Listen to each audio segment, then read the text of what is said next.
Welcome back. मैं विशाल कुमार। इस भाग में हम जानने वाले हैं परमानेंट टिश्यू का इंट्रोडक्शन पार्ट है ना। तो परमानेंट टिश्यू क्या होता है?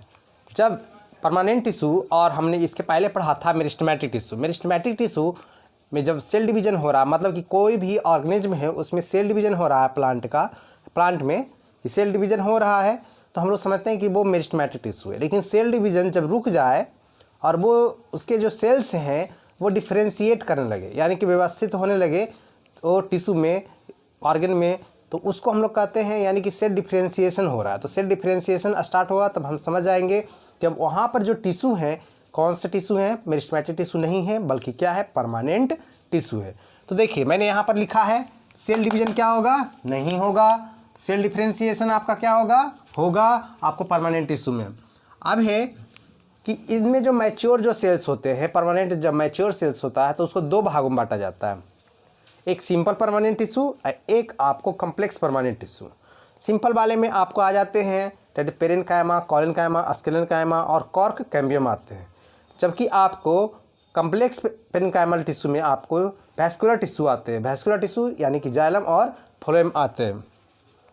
अब है सिंपल परमानेंट टिश्यू क्या है। सिंपल परमानेंट टिश्यू क्या होते हैं जानिए। कोई भी परमानेंट टिश्यू अगर मान लेते हैं एक ही प्रकार के सेल्स से बने हुए हैं तो उसे हम लोग कहते हैं सिंपल परमानेंट टिश्यू कहते हैं। जबकि उसी तरीके से कॉम्प्लेक्स परमानेंट टिश्यू में क्या कहेंगे, भिन्न भिन्न प्रकार के आपको यानी कि डिफरेंट प्रकार के सेल्स से आपको टिश्यू बने हुए हैं तो उसे कहेंगे that is complex permanent tissue. तो यहाँ पर है सिंपल परमानेंट टिश्यू यानी कि लाइक सेल से बने हुए हैं, यानी कि सेम टाइप ऑफ सेल से आपको टिश्यूज बने हुए हैं। ओके, तो उसे हम लोग सिंपल परमानेंट टिश्यू कह रहे हैं। तो सिंपल परमानेंट टिश्यू को बांटा गया है, हमने बताया था पेरेन्काइमा, कोलेनकाइमा, स्क्लेरेन्काइमा।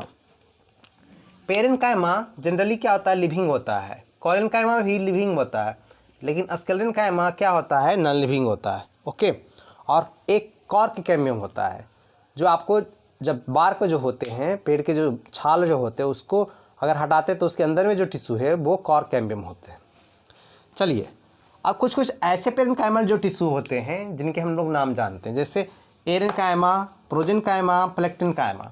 कुछ ऐसे टिश्यूज हैं जिसमें आपको राउंडेड सेल्स हैं और उसमें काफ़ी स्पेसेस भरा हुआ है, यानी कि वो राउंडेड सेल्स हैं और उसमें आपको क्या है, हवा भरा हुआ है ना। तो वो एरेन्काइमा सेल्स कहते हैं। ये जनरली आपको हाइड्रोफाइट्स में ज़्यादा देखने को मिलते हैं, हाइड्रिला, इकॉर्निया, ये सब एग्जाम्पल्स हैं।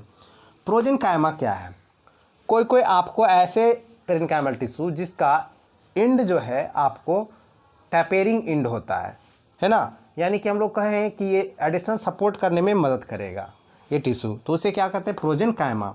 इसी तरीके से एक प्लेक्टेन्काइमा है। प्लेक्टेन्काइमा जो होते हैं आपको किस तरीके से, उनके जो सेल्स जो होते हैं प्लेट लाइक आपको बिछे होते हैं।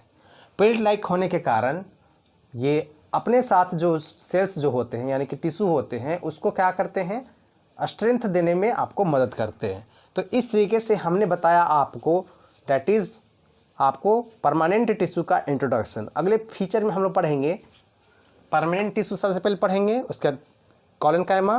परमानेंट टिश्यू में क्या पढ़ेंगे, पेरेन्काइमा पढ़ेंगे, यानी कि पेरेन्काइमा है ना, दूसरा पढ़ेंगे कोलेनकाइमा, उसके बाद स्क्लेरेन्काइमा पढ़ेंगे और उसके बाद कॉर्क कैम्बियम।